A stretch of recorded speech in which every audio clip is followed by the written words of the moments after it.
Un dimanche matin lumineux baignait Toronto d'une clarté dorée. Le soleil, éclatant et doux à la fois, caressait les pierres anciennes de l'église orthodoxe de Notre-Dame, faisant resplendir ses murs comme si la ville entière avait revêtu un manteau sacré.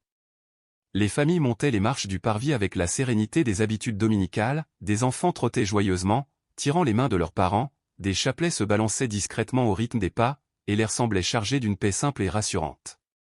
Pourtant, cette harmonie fut brisée net, comme si une main invisible avait lacéré le tissu même du matin. Un cri étranglé, aigu et brutal, fendit le silence. En un instant, l'atmosphère se glaça.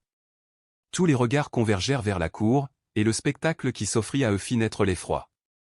Là, trônait la statue de la Vierge Marie, autrefois symbole de tendresse et de protection, désormais mutilée.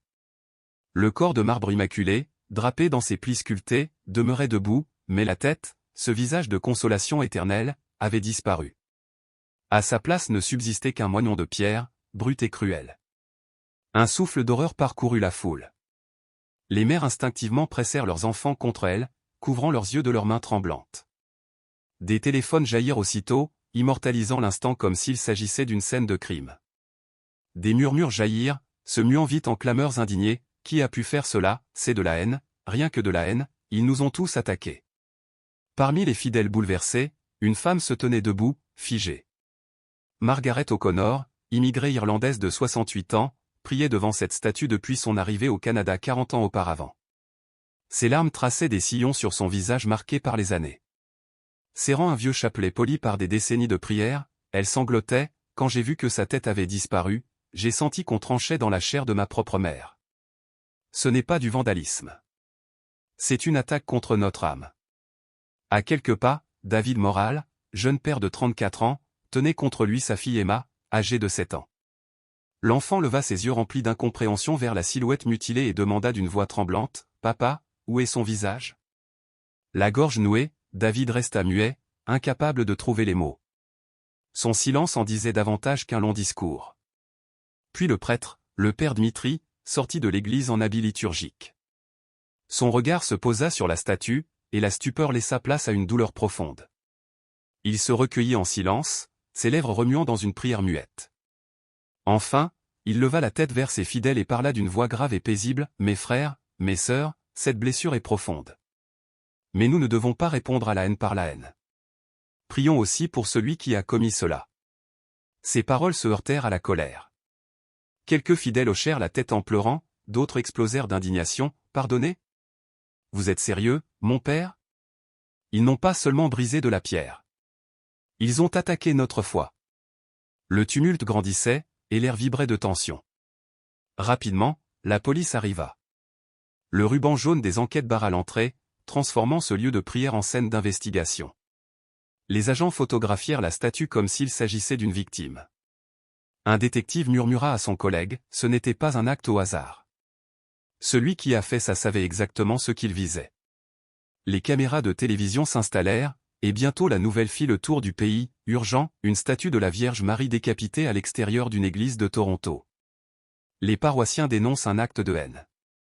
Dans la soirée, les images du marbre mutilé inondèrent les écrans et enflammèrent les réseaux sociaux. Des prières se mêlèrent aux appels à protéger davantage les lieux de culte. Les commentaires se succédaient, si cela était arrivé à une autre religion, parlerait-on de simple vandalisme? La question résonnait comme une accusation silencieuse. Dans les cuisines et les salons d'Amérique du Nord, des familles regardaient en silence, sentant soudain que la liberté religieuse, pilier de leur identité, pouvait vaciller. Margaret revint seule le soir sur le parvis. Elle déposa une simple bougie au pied de la statue brisée. Peu à peu, d'autres l'imitèrent. Puis ce furent des dizaines, puis des centaines. À minuit, le piédestal de marbre sans tête brillait d'un océan de lumière fragile mais invincible. Brisé, oui, mais désormais auréolé d'une flamme vivante de foi. Ce qui devait faire taire avait réveillé. Ce qui devait détruire avait éveillé une force plus grande. Car parfois, il faut une blessure pour révéler ce qui ne peut être brisé. Le lendemain matin, le parvis ressemblait moins à une église qu'à une scène judiciaire. Le ruban de police battait dans le vent, des officiers en uniforme prenaient des clichés, leur radio crépitait contre les murs de pierre. Les enfants, blottis contre leurs parents, jetaient des regards effrayés, comme s'ils s'étaient égarés dans une obscurité qui n'était pas de leur âge. Des mères murmuraient des prières, des pères serraient les poings. Le détective Mark Harris, vétéran de 20 ans, se pencha sur la base de la statue et examina la fracture. Ce n'est pas du vandalisme ordinaire, glissa-t-il à son partenaire. Regarde la précision du coup, la force nette. Ils étaient préparés. Autour de lui, les techniciens ramassaient les éclats de marbre comme des preuves d'autopsie. La foule, contenue derrière la bande jaune, criait son besoin de réponse. Allez-vous appeler ça du vandalisme ou ce que c'est vraiment, un crime de haine, lança un jeune homme. Le silence de l'officier qui prenait des notes fut ressenti comme un affront de plus. David Moral raconta sa découverte à un journaliste, la voix brisée, quand j'ai entendu le cri, j'ai cru qu'elle avait trébuché. Mais j'ai vu. Pas de visage, juste de la pierre. Et ma fille qui me demandait où était parti le visage de Marie. Comment expliquer la haine à un enfant? Emma, serrant son petit chapelet comme une bouée, enfouit sa joue contre la poitrine de son père. Les témoignages s'accumulaient, Angela, choriste de 54 ans, sanglotait, nous chantons pour elle chaque dimanche. Maintenant je ne peux plus regarder cette statue sans pleurer. Michael, étudiant de 19 ans, grondait, je suis en colère. Colère qu'au pays de la liberté, quelqu'un ose croire pouvoir faire taire notre foi ainsi. Evelyn, 77 ans, murmurait, pour nous, c'est comme un 11 septembre. Une profanation, une attaque contre ce que nous sommes. À l'intérieur, le père Dmitri et les policiers visionnaient les caméras de sécurité. Une silhouette solitaire, encapuchonnée, apparaissait à 2h13 du matin, portant un objet massif. La démarche était rapide, déterminée. En quelques secondes, le coup tombait. Le craquement du marbre résonnait, puis la tête disparaissait dans la nuit. Le détective Harris arrêta l'image. La silhouette figée dans son geste était floue, mais le message était limpide. Ce n'était pas une farce. C'était un message, souffla-t-il. Dehors, les journalistes harcelaient les paroissiens, vous sentez-vous visé comme catholique? Pensez-vous que le gouvernement fait assez pour vous protéger? Un homme répliqua, furieux, si cela arrivait à un autre groupe, vous appelleriez ça du terrorisme. Pourquoi pas nous? Des têtes acquiesçaient, des murmures enflammaient la foule. La colère n'était plus retenue. Elle était publique, éclatante, impossible à ignorer. À la tombée du soir, la cour n'était plus un lieu de messe, mais un champ occupé par des policiers, des journalistes et des curieux attirés par la nouvelle. Le corps sans tête de la Vierge s'élevait au-dessus de ce tumulte comme une sentinelle muette. Des bougies recommencèrent à apparaître à ses pieds, défiant les projecteurs des enquêteurs. Un enfant y déposa une fleur, et un silence fragile recouvrit l'espace, aussi ténu que puissant. Cette nuit-là, alors que les détectives transportaient des sacs d'évidence et que les caméras diffusaient en direct les dernières nouvelles, une vérité se cristallisait dans tous les esprits, il ne s'agissait pas de simple vandalisme. C'était une blessure, un avertissement.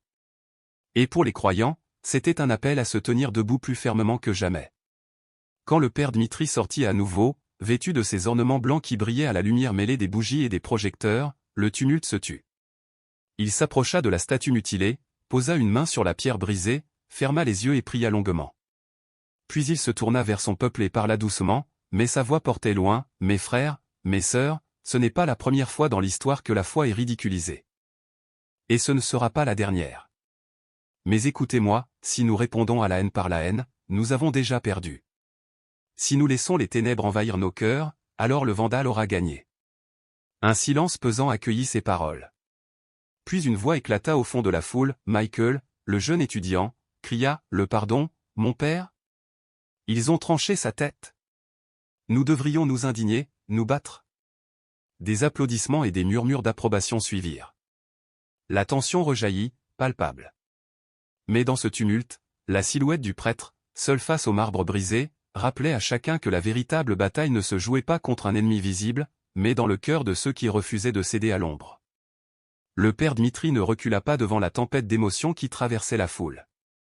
Son visage restait ferme, mais ses yeux brillaient d'une compassion profonde lorsqu'il s'avança vers Michael. Sa voix, grave et douce à la fois, fendit le silence comme une prière, « La colère est naturelle, mon fils. Mais la vengeance ne nous guérira pas.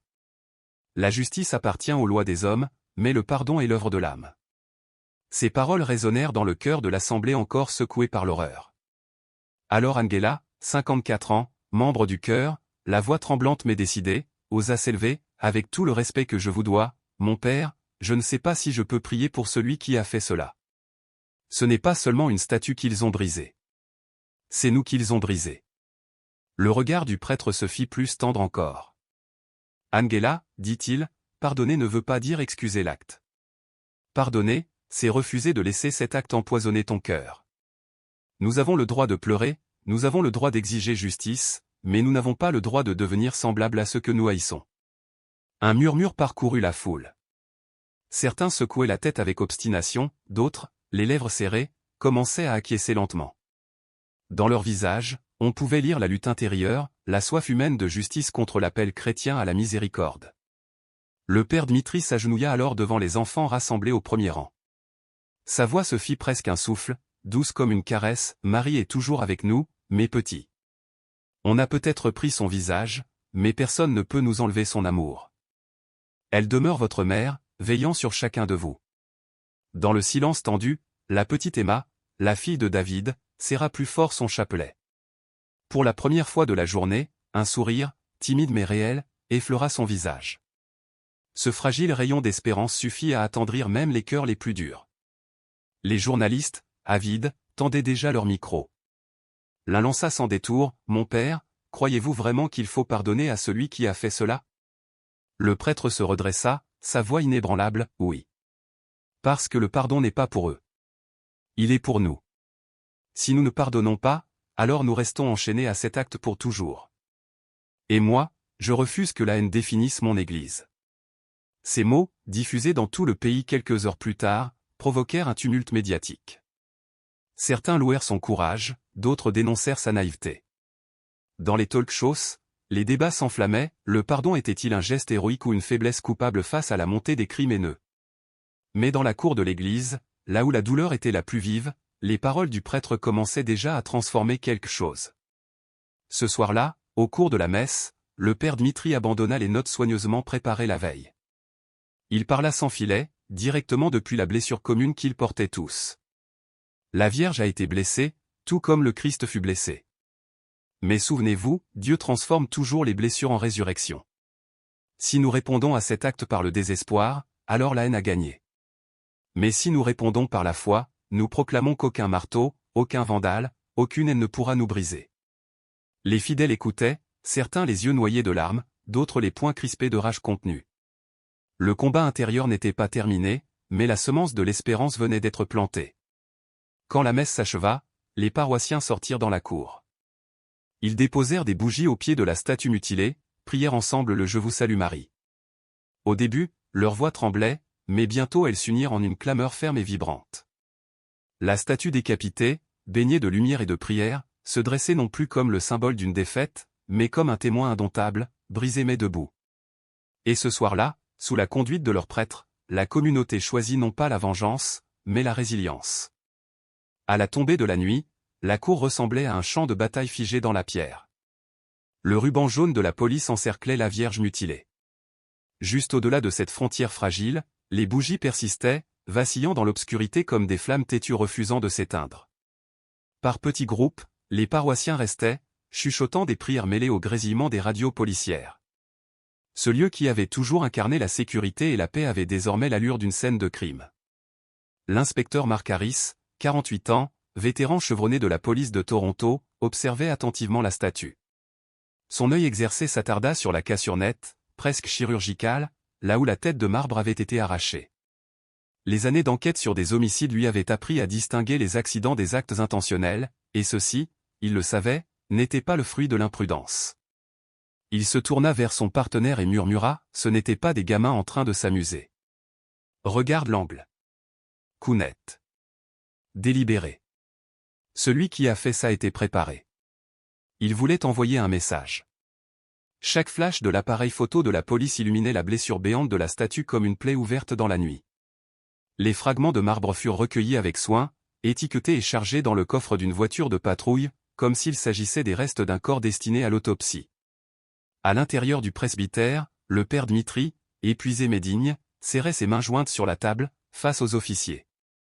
Il donna les détails, la statue intacte le samedi soir, découverte mutilée le dimanche matin. Il remit les images de la caméra de surveillance, limitée mais précieuse. Un policier le rassura, nous examinerons chaque seconde. S'il est passé par cette cour, nous le verrons. Dans les yeux fatigués du prêtre, une lueur d'espérance reparut. Au poste central, les enquêteurs déroulèrent la vidéo granuleuse. À 2h13 du matin, une silhouette encapuchonnée surgit à l'écran, large d'épaules, tenant un objet métallique lourd. La démarche était rapide, déterminée. En quelques secondes, le coup s'abattit. Un craquement glaçant traversa l'enregistrement. La tête de la Vierge bascula, saisie par le vandale, puis disparut dans l'ombre. L'inspecteur Harris figea l'image, scrutant la forme floue. « Ce n'est pas du vandalisme, murmura-t-il. C'est symbolique. » Il savait exactement ce qu'il faisait. À l'extérieur, les journalistes encerclaient les fidèles. Les micros se tendaient comme des armes. Vous sentez-vous visé en tant que catholique? Pensez-vous qu'il s'agit d'un crime de haine? Que dit cela de la liberté religieuse au Canada? Les paroissiens, encore à vif, avaient du mal à répondre. Certains pleuraient en silence, d'autres parlaient avec feu. Angela, la choriste, lança avec force, si cela arrivait à un autre groupe, vous appelleriez cela du terrorisme. Pourquoi sommes-nous traités différemment? Ces paroles résonnèrent comme un coup de tonnerre à la télévision du soir. Dès le lundi matin, le maire de Toronto publia une déclaration condamnant cet acte comme une violation honteuse de la confiance communautaire et de la liberté religieuse. Il promit d'augmenter les patrouilles autour des églises. Mais les promesses ne suffisent pas à apaiser la peur.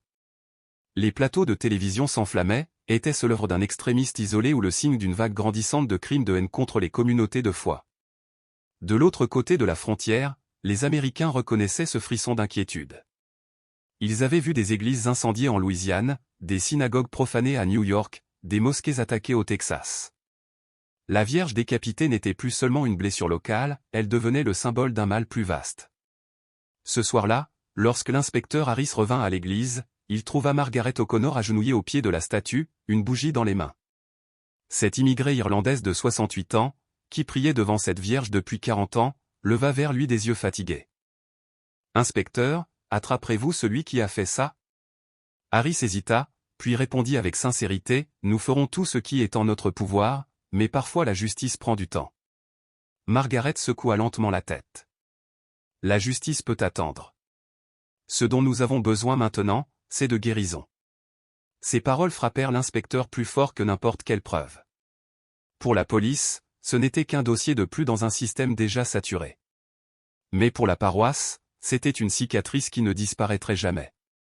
Au fil de l'enquête, une vérité devenait incontournable, il ne s'agissait pas seulement de trouver un criminel, mais de défendre quelque chose de bien plus grand, le droit de croire sans avoir peur. Le lundi matin, l'image de la Vierge décapitée s'était déjà répandue bien au-delà de Toronto.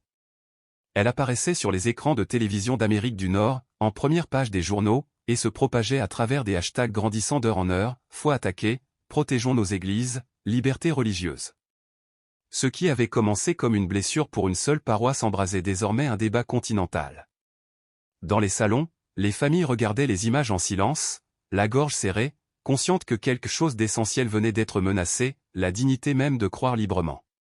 Les images repassées en boucle sur les chaînes d'information montraient la statue mutilée de la Vierge Marie, son socle désormais envahi par des bougies tremblantes. Autour, des paroissiens en larmes s'agenouillaient, d'autres tenaient dans leurs bras des enfants qu'ils tentaient de rassurer, mais eux-mêmes ne trouvaient pas les mots pour apaiser leur propre effroi. La scène était brute, sans filtre, un choc visuel et spirituel qui transperçait l'écran et s'imprimait dans les consciences. Très vite, les réseaux sociaux s'embrasèrent, saturés de réactions pleines de colère et de tristesse. Ce n'est pas du vandalisme.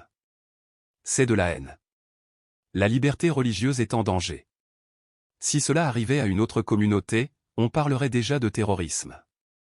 Les commentaires reflétaient l'indignation, mais aussi la peur. Dans de nombreux foyers, aux États-Unis comme au Canada, l'histoire de cette Vierge décapitée à Toronto réveillait une angoisse sourde, la foi, déjà fragilisée par une société divisée, pouvait-elle encore être vécue sans menace? Ce qui frappait, c'est que la douleur dépassait les frontières du catholicisme. Des voix issues de toutes les traditions religieuses s'élevaient. Lors d'une conférence de presse improvisée, Rabbi Lavin, figure respectée de la communauté juive, prit la parole aux côtés de l'imam Youssef et du pasteur Williams, un ministre protestant. Leurs silhouettes côte à côte, captées par les flashs des caméras, formaient une image forte, un témoignage d'unité au cœur de l'épreuve. Lorsqu'un lieu de culte est profané, c'est l'ensemble des lieux sacrés qui le sont, déclara d'une voix ferme le rabbin Lavigne. Aujourd'hui c'est une statue de la Vierge. Demain, ce pourrait être une synagogue, une mosquée, un temple. Nous devons rester unis. L'imam Youssef, visiblement ému, ajouta « Nous connaissons cette douleur. Nos mosquées ont déjà été couvertes de graffitis, nos vitres brisées. Aujourd'hui, votre blessure est la nôtre. » Ces paroles, simples mais puissantes, se répercutèrent aussitôt dans les médias, transformant le récit. Il ne s'agissait plus d'un problème strictement catholique, mais d'une question humaine, universelle. Les responsables politiques ne tardèrent pas à entrer dans le débat. Les membres du conseil municipal de Toronto condamnèrent l'acte avec véhémence, certains réclamant de nouvelles mesures pour protéger les lieux de culte.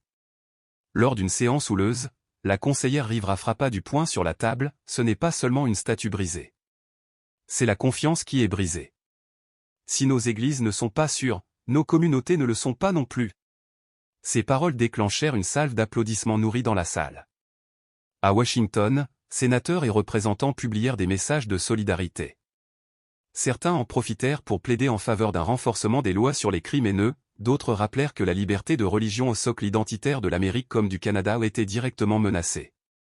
Pendant ce temps, les citoyens ordinaires transformaient la douleur en un rituel de résistance. Chaque soir, ils se rassemblaient au pied de la statue mutilée. Au départ, il n'y avait que quelques bougies isolées, mais très vite, elles se multiplièrent jusqu'à former une mer de flammes vacillantes. Des fleurs recouvraient le socle, des chapelets s'entremêlaient aux cartes manuscrites, des photos de familles perdues dans la prière venaient s'ajouter. Inconnus et voisins s'enlaçaient en silence, dépassant les barrières doctrinales, liés par une émotion commune, l'impression d'avoir été attaqués dans ce qu'ils avaient de plus intime. Une vieille femme, les épaules enveloppées d'un châle usé, confia à un journaliste local, en la voyant ainsi, « J'ai l'impression qu'on m'a transpercé le cœur. Mais quand je vois tout ce monde rassemblé ici, je sais que nous ne sommes pas seuls. » Ces mots touchants se répandirent comme une traînée de poudre sur les réseaux sociaux. Partagés des millions de fois, ils résonnèrent aussi bien chez les croyants fervents que chez les sceptiques. Pourtant, derrière cette vague de solidarité, des tensions émergeaient. Certains réclamaient des sanctions exemplaires, exigeant justice immédiate. D'autres insistaient sur la nécessité du pardon. Dans les émissions de radio, les débats s'enflammaient, c'est le moment de rester ferme, pas de tendre l'autre joue, rétorquaient certains. Mais n'est-ce pas justement ce que la foi exige de nous? Pardonner même lorsque cela fait mal, répondaient d'autres. Ces querelles publiques reflétaient le combat intérieur que vivaient de nombreux paroissiens, fallait-il céder à la colère ou incarner la grâce? En quelques jours, la statue profanée s'était muée en symbole. Des pancartes brandies dans les rues proclamaient « Protégeons notre foi » ou encore « La haine n'a pas sa place ici ». Des veillées interreligieuses attiraient des foules venues de toute la ville. Ce qui avait été conçu pour diviser se révélait paradoxalement un moteur d'unité. Peu à peu, une vérité s'imposait, la Vierge décapitée devenait une icône nationale, non seulement de la douleur, mais aussi de la résilience, de la solidarité et de la défense acharnée de la liberté de croire. Les journalistes rappelèrent que ce n'était pas un cas isolé. L'attaque s'inscrivait dans une série de profanations à travers l'Amérique du Nord et au-delà. En Californie, une statue de Saint Junipero Serra avait été abattue puis frappée à coups de marteau jusqu'à être méconnaissable. À New York, des vandales avaient tagué « Satan vit » sur les portes d'une église catholique. Au Texas, une chapelle baptiste avait été incendiée, son crucifix réduit en cendres. Et il ne s'agissait pas seulement de symboles chrétiens. Au New Jersey, les vitres d'une synagogue avaient été fracassées en plein office. Dans l'Illinois, les portes d'une mosquée avaient été couvertes d'insultes racistes. En Europe aussi, de petites chapelles rurales en France ou en Espagne rapportaient des croix renversées, des vitraux brisés, des statues décapitées. Le schéma devenait évident, les espaces sacrés étaient devenus des cibles. Les experts se succédaient sur les plateaux télévisés pour analyser le phénomène. Sociologues et politologues évoquaient la polarisation politique, la défiance envers les institutions, ou encore l'influence toxique de l'extrémisme en ligne. L'un d'eux mit en garde, ce n'est pas du vandalisme aléatoire. C'est une violence symbolique. Quand on attaque une statue, on ne détruit pas seulement de la pierre. On cherche à briser l'identité, la mémoire, la foi elle-même. Mais pour les fidèles, nul besoin de grands discours. Leur preuve, c'était le vide laissé à la place du visage de Marie. Ce n'était pas une théorie abstraite, c'était une blessure personnelle. À Toronto, une réunion publique rassembla des responsables religieux de toute confession. L'atmosphère y était lourde, les voix empreintes d'émotion. L'imam Youssef rappela, « Nos mosquées ont été souillées, nos vitres brisées. Nous savons ce que vous ressentez. Quand une communauté est attaquée, toutes le sont. » Le rabbin Lavigne prit la suite, « Sont-on grave, si nous tolérons aujourd'hui la décapitation d'une vierge, demain nous tolérons l'incendie d'une synagogue. La haine n'est jamais rassasiée. Elle s'intensifie toujours. » Puis, dans un silence tendu, Margaret O'Connor, une immigrée catholique âgée, se leva en s'appuyant sur sa canne. Sa voix tremblait, mais ses mots frappèrent les cœurs. « Quand j'étais jeune, nos chapelles restaient ouvertes jour et nuit. On pouvait entrer à toute heure pour prier. Aujourd'hui, on parle de serrures, de caméras, de clôtures. Dites-moi, quel genre de foi survit derrière des barreaux ? » Son cri du cœur valait plus que toutes les statistiques. Pourtant, les chiffres confirmaient cette réalité. Au Canada comme aux États-Unis, les crimes haineux visant les institutions religieuses avaient augmenté régulièrement ces 5 dernières années. Églises, synagogues et mosquées devaient désormais installer des caméras, engager des gardiens, verrouiller leurs portes. L'ironie était amère, ces lieux nés pour être des sanctuaires de paix se transformaient peu à peu en forteresses. Un officier de police torontois admit sans détour, « Nous pouvons augmenter nos patrouilles, mais nous ne pouvons pas surveiller chaque statue, chaque église, chaque nuit. » La vérité, c'est qu'elles sont vulnérables. Aux yeux de nombreux croyants, la Vierge mutilée devenait le reflet de cette fragilité universelle. Si même la Mère de Dieu pouvait être frappée et réduite au silence en une seule nuit, alors quoi d'autre, dans la société, était véritablement à l'abri ? Que advenait-il de la liberté religieuse, ce fondement même de l'identité nord-américaine, si la foi pouvait être attaquée aussi facilement ? Les radios donnaient écho à ces inquiétudes, « Ce n'est pas seulement une affaire de catholiques », clamait un animateur. C'est une affaire qui touche l'âme de l'Amérique. Si nous perdons le droit de prier sans peur, nous perdons ce qui fait de nous un peuple libre. Et pourtant, au milieu de cette angoisse, un mouvement inverse commençait à se dessiner. Dans de nombreuses villes, des hommes et des femmes qui avaient depuis longtemps délaissé la pratique religieuse retrouvaient le chemin de leurs églises, de leurs synagogues, de leurs mosquées. Comme si, face à la profanation, une soif d'espérance renaissait, rappelant à chacun que la foi, même blessée, même chassée de l'espace public, garde toujours la force mystérieuse de rallumer la flamme dans les cœurs. Dans les jours qui suivirent, les églises et les mosquées ne désemplirent pas. Des veillées de prière s'organisaient spontanément, les fidèles affluaient, serrant contre eux des cierges dont la flamme tremblante semblait lutter contre l'obscurité grandissante. Sur les réseaux sociaux, des vidéos de prière à la lueur des bougies circulaient à une vitesse fulgurante. TikTok et Instagram vibraient d'images où l'on voyait des familles, des jeunes, des personnes âgées, réciter le chapelet, chanter des hymnes, déposer des fleurs. Ces séquences touchaient des millions de cœurs à travers le monde. Le crime qui avait voulu faire taire la foi n'avait, en réalité, fait que la réveiller avec plus d'ardeur encore. Peu à peu, la Vierge décapitée de Toronto dépassa le cadre d'un simple drame local. Elle devint un symbole planétaire. Non plus seulement la tragédie d'une paroisse, mais une cicatrice vivante qui parlait au nom de millions de croyants. Elle était l'image même de la fragilité des choses sacrées dans un monde où la haine cherchait à tout profaner. Mais elle était aussi une preuve éclatante, aucune violence, aussi brutale soit-elle, ne pouvait effacer ce que les hommes et les femmes portent profondément en eux, la foi, l'espérance, l'amour. Face à la montée de la colère, le discours de l'Église se distingua par son ton singulier. Ni vengeance ni haine ne s'en échappait, mais une fermeté calme, enracinée dans l'Évangile. Des chairs des paroisses au micro des conférences de presse, la voix des prêtres et des évêques appelait à la prière, au jeûne, au pardon.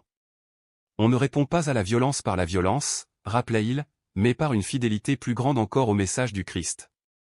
Le mardi soir, l'archevêque Michael Collins de Toronto prit la parole dans une allocution télévisée. Devant l'autel de sa cathédrale, les bougies derrière lui scintillaient comme de petites étoiles. Sa voix, douce mais assurée, résonna dans les foyers du pays tout entier. Oui, une statue sacrée a été profanée. Oui, notre communauté est blessée. Mais l'amour de la Vierge ne peut être décapité. La pierre peut tomber, mais la foi demeure. Nous ne devons pas répondre à la haine par la haine. Nous devons pardonner. Nous devons prier. Et nous devons rester fidèles. Ces mots se diffusèrent comme une onde invisible. Dans des salons, certains téléspectateurs éclatèrent en sanglots de reconnaissance, d'autres, brûlant encore de colère, murmurèrent que c'était là de la faiblesse. Sur les plateaux télé, des débats houleux naquirent, le pardon n'était-il pas naïveté? La miséricorde n'était-elle pas une abdication face au mal? Pourtant, l'Église resta inébranlable. Elle organisa des veillées nocturnes dans les paroisses, des nuits entières, des chapelets murmurés à l'unisson, des chants d'espérance montant doucement dans le silence de la ville.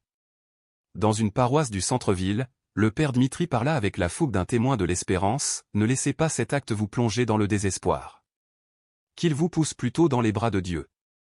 Allumez une bougie, priez un rosaire, offrez un sacrifice, sautez un repas, donnez une aumône, portez votre croix chacun à votre manière. Chaque acte de foi est une victoire sur la haine. Ces paroles firent naître dans les cœurs une force insoupçonnée. Dans les foyers, des familles entières s'agenouillaient ensemble, parfois pour la première fois depuis des années. L'image mutilée, qui semblait n'être qu'un signe de violence, devint le centre d'un vaste mouvement de prière. Derrière les portes closes, les responsables de l'Église débattaient de mesures pratiques, caméras, lumière, gardiens, mais publiquement leur message restait limpide, la vraie protection ne vient ni des grilles ni des serrures, mais de la grâce. À l'une de ces veillées, une religieuse frêle de 70 ans, sœur Agnès, confia aux journalistes, tenant un petit crucifix de bois entre ses doigts ridés, ils peuvent briser la pierre, mais ils ne toucheront jamais au temple du cœur. Même si toutes les statues venaient à être détruites, Marie vivrait toujours en nous. Ces paroles traversèrent l'espace numérique et firent écho dans des millions d'âmes. Pour beaucoup de catholiques, la prière ne consistait pas seulement à demander de l'aide divine. Elle était aussi un chemin de transformation intérieure. Les bulletins paroissiaux invitaient chacun à offrir ces petites épreuves quotidiennes en signe de solidarité. Un jeune homme avoua, lors d'un rassemblement, quand j'ai vu la statue, je voulais me venger. Je voulais que le coupable soit arrêté, puni. Mais après avoir prié, j'ai compris que je portais en moi la même haine qui avait frappé cette statue. Pardonner n'est pas facile, mais c'est la seule voie de guérison. Ces mots désarmants plongèrent la salle dans un silence respectueux. L'Église, en même temps, élargissait son horizon. Elle rappelait à ses fidèles qu'ils n'étaient pas les seuls blessés. Si eux pleuraient la Vierge décapitée, d'autres pleuraient leurs synagogues incendiées, leurs mosquées souillées, leurs temples profanés. La solidarité devint le fil conducteur. Lors d'une veillée interreligieuse, l'archevêque Collins proclama « Nous ne prions pas seulement pour nous. Nous prions pour chaque communauté qui a connu la profanation, pour chaque croyant qui a ressenti la peur dans son propre sanctuaire. Car la haine dirigée contre une foi est une haine dirigée contre toutes. » Ainsi, peu à peu, la fureur première laissa place à une force plus profonde, la résilience. Les fidèles comprirent qu'ils ne pouvaient pas contrôler les gestes des vandales, mais qu'ils restaient libres de leurs réponses. Et leur réponse prière, jeûne, pardon devint un sermon vivant. La statue brisée ne ressemblait plus à une défaite. Entourée de bougies et de prières, elle se dressait comme un défi silencieux. Dans cette attitude de défi pacifique, la réponse de l'Église résonnait comme un chant clair, vous pouvez blesser nos symboles, mais vous ne tuerez jamais notre foi.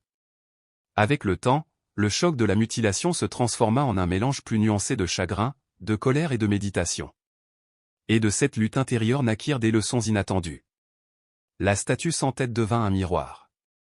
Elle obligeait chaque croyant à affronter ses propres blessures et à choisir quel visage donner à sa foi. Un soir frais, Teresa Miller, 72 ans, s'agenouilla devant la statue, sa canne appuyée contre le socle. Membre de la paroisse depuis ses 20 ans, immigrée d'Irlande, elle avait élevé ses enfants entre ses murs. Les larmes brouillant ses yeux, elle confia à un journaliste, au début, je n'ai ressenti que la rage. Je voulais qu'on les attrape, qu'on les humilie. Mais ensuite j'ai pensé, qu'est-ce que Marie me dirait? Depuis toujours, elle murmure le pardon à mon cœur. Si j'abandonne cela aujourd'hui, alors le vandale a réellement gagné. Ces mots, lourds d'une vie entière de dévotion, furent partagés des milliers de fois en ligne.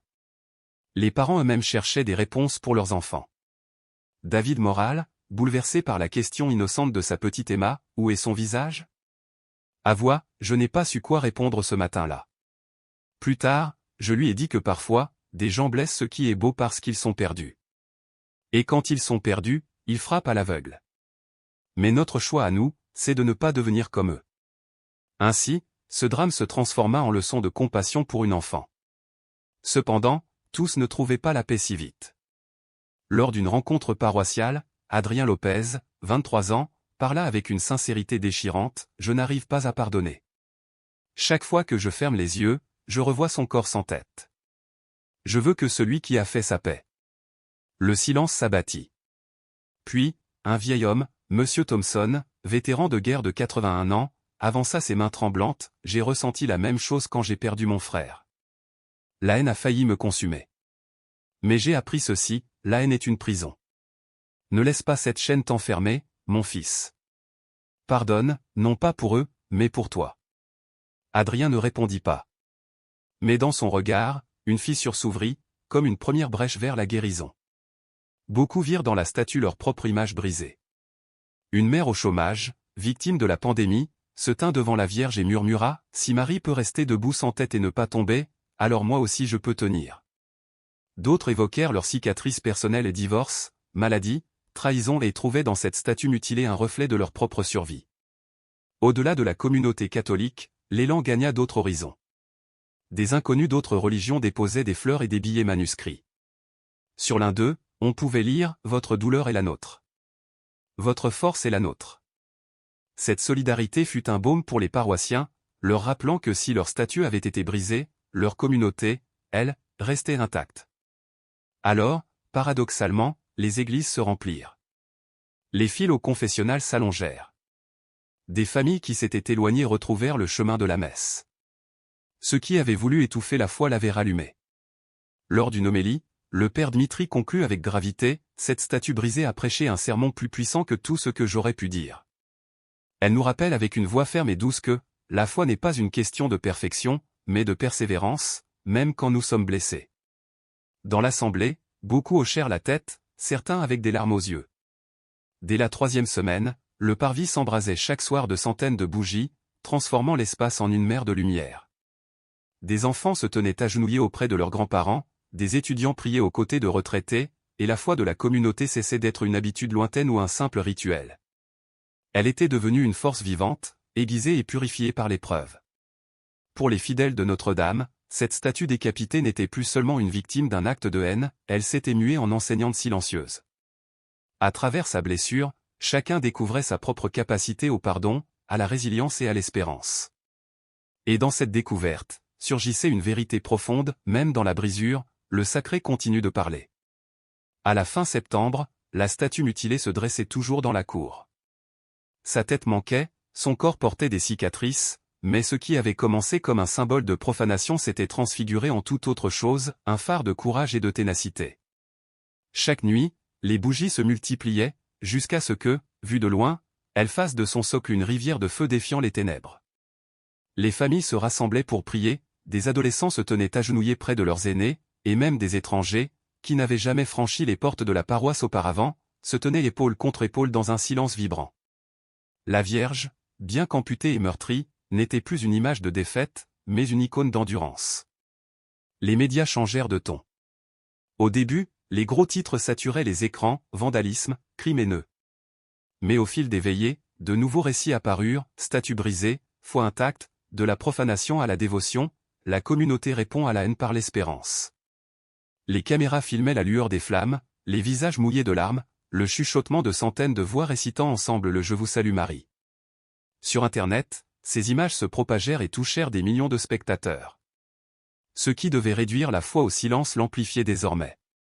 Les paroissiens parlaient moins de colère, davantage de force intérieure. Teresa Miller, 72 ans, qui avait d'abord avoué son désir de vengeance, déclarait maintenant avec un sourire paisible, « Ils pensaient nous briser. Mais regardez, notre Église est plus pleine qu'elle ne l'a été depuis des années. Ils ont coupé la tête de la Vierge, mais ils ont réveillé nos cœurs. » Adrien Lopez, 23 ans, ce jeune qui exigeait autrefois la punition, confessa pendant une prière communautaire, « Je veux encore la justice, mais plus la vengeance. J'ai compris que si je garde la haine en moi, je deviens semblable à celui qui a fait cela. Et je refuse de vivre ainsi. » Ces témoignages révélaient un paradoxe lumineux, la blessure était devenue une source de guérison. À l'échelle nationale, la Vierge décapitée dépassait désormais la tragédie d'une seule paroisse. Elle devenait un symbole. Politiques, journalistes et citoyens ordinaires y voyaient une leçon sur la liberté religieuse, ce principe fondateur de leur pays. Sur les plateaux télé, des commentateurs affirmaient « ce n'est pas qu'une statue. C'est la liberté de prier sans peur. » Et cette liberté n'est pas seulement catholique. Elle est américaine. La statue n'entrait plus dans la conversation publique comme du marbre brisé, mais comme un rappel de ce que la nation risquait de perdre si elle laissait la haine sans réponse. Un soir d'octobre, lors d'une veillée rassemblant des milliers de personnes sur une grande place, le père Dmitri prit la parole. Sa voix résonna, ferme et inébranlable, cette vierge s'entête à prêcher un sermon plus fort que tous ceux que j'aurais pu prononcer. Elle se tient là, brisée mais debout. Elle proclame, la foi n'est pas fragile. L'espérance n'est pas facultative. L'amour n'est pas négociable. La foule éclata en applaudissements, non par triomphe, mais par conviction profonde.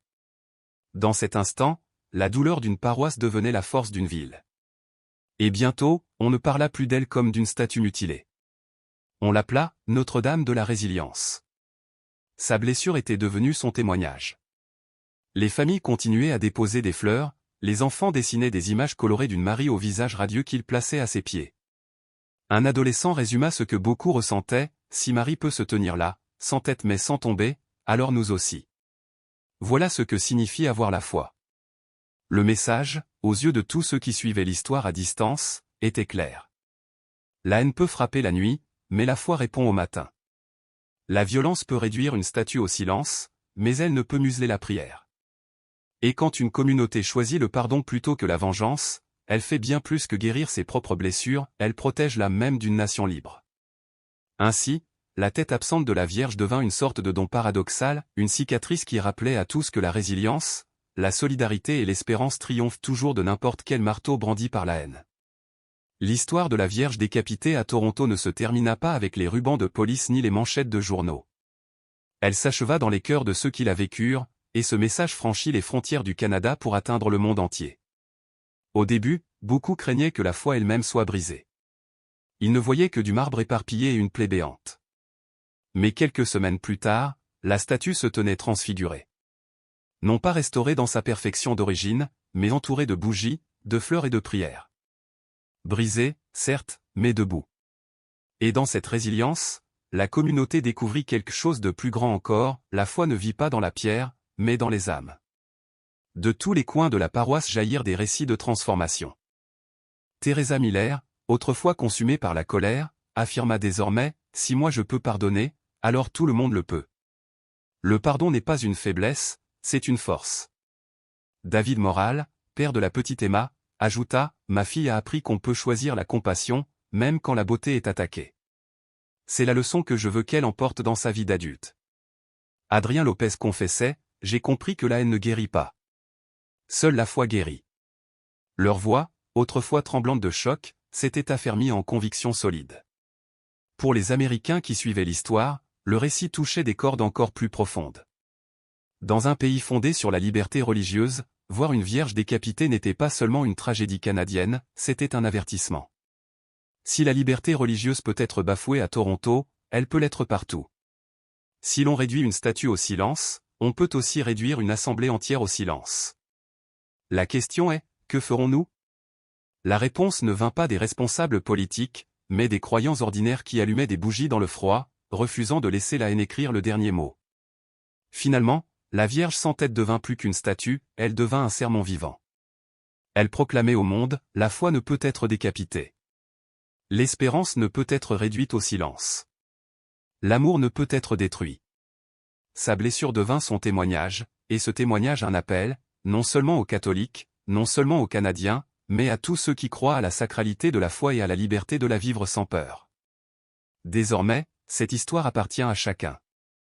Si vous croyez que la liberté de croire mérite d'être défendue, si vous croyez que l'amour est plus fort que la haine, si vous croyez que même dans la brisure, l'espérance peut jaillir, alors ce récit vous appelle. Car tant que les bougies continueront à brûler au pied de la Vierge, son message résonnera bien au-delà de Toronto, traversant l'Amérique et plus loin encore. Nous nous tenons plus droit lorsque nous nous tenons ensemble. Nous endurons, non pas parce que nous sommes intacts, mais parce que nous sommes indestructibles. Et dans cette vérité repose la promesse que nul acte de haine, nul marteau brandi dans l'ombre ne pourra jamais éteindre la lumière de la foi.